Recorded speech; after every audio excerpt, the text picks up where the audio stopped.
So in this video, we'll just be talking briefly about stacked wall and how they're structured and how you can actually work and adapt them to your project.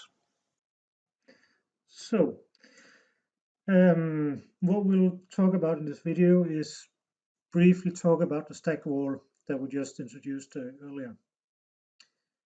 A stacked wall is basically two pieces of wall. So if I go up here, then the stacked wall we used is basically consisting of the foundation here, standard foundation, 390 millimeters wide, and the foundation here, which is the lightweight concrete thermal blocks.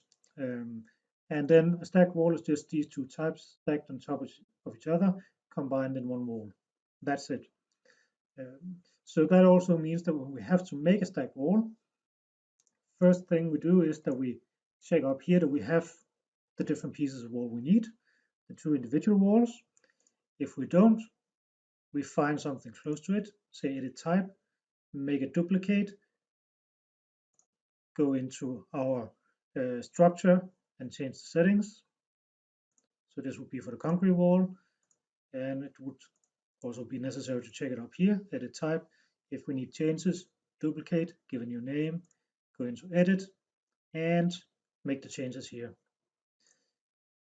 When that's in place, what we do is we go down to our stack wall down here. I'll just use this as a starting point.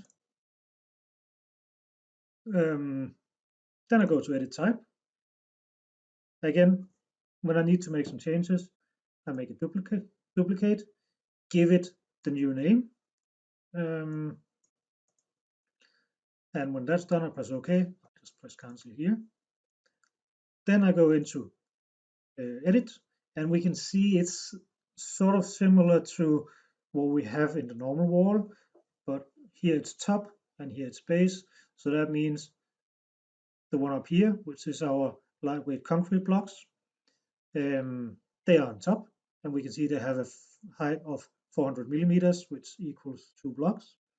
And then we have the foundation here, that's just the concrete. It has a variable height, so that means it just adds whatever it needs beneath it to fit with the foundation level.